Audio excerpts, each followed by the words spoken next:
শ্যামসুন্দরী মায়ের দর্শনে সপরিবারে বেরিয়ে পড়লাম আজ। মেরি ক্রিসমাস সকলকে। সকলের ক্রিসমাস কেমন কাটলো অবশ্যই জানিও আমাকে। আগের দিন কিন্তু একটা সুন্দর ফ্রুট কেকের ভিডিও আমার চ্যানেলে পোস্ট করেছি, এখনও না দেখে থাকলে অবশ্যই দেখে নিও। আর এদিকে দেখো আমি ঝটপট বসে গেছি একদম রেডি হতে, কারণ আজকেই 25 ডিসেম্বরের ছুটির দিনটা আমরা ভেবেছি সকল ফ্যামিলিরা মিলে একটা সুন্দর টাইম স্পেন্ড করব। তাই এদিকে মা আর আমি তো ঝপটাপট বেরিয়ে পড়েছি, কিন্তু আমার বাবা তো অলওয়েজ লেট, তাই জন্য দৌড়ে দৌড়ে আসছে। আর এদিকে পাশের বাড়িতে মেজো মাকে বললাম যে চলো আমরা একটু বেরু করতে যাচ্ছি, তোমরা সবাই ভালোভাবে সাবধানে থেকো বলে আসছি বলে বেরিয়ে পড়লাম দু মা বেটিতে।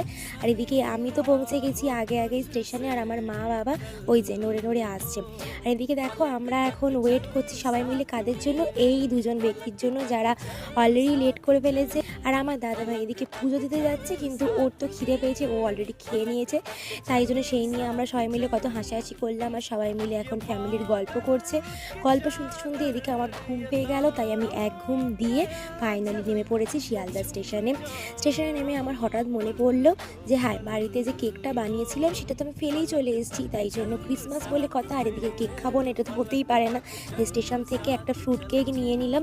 আর এদিকে পেস্ট্রিগুলো দেখে না আমার ভীষণ খেতে ইচ্ছা করছিলো, কিন্তু বাবা আমাকে একটা বকা দিল, তাই জন্য আমি আর পেস্ট্রির দিকে তাকালাম না। দেন আমরা চলে এসেছি কলা নিতে, যেহেতু শ্যামসুন্দরী মায়ের মন্দিরে যাচ্ছি, আর এখানে মাকে চাল কলা দিয়েই পুজো দেওয়া হয়।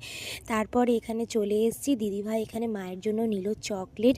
মা আমাদের ছোট্ট বালিকা রূপে পূজিতা হন, তাই এখানে সকলে মাকে চকলেট, চিপস, ফ্রুটি, অনেক কিছু যা যা বাচ্চারা খেতে পছন্দ করে সেই সমস্ত দিয়েই পুজো দেওয়া হয়।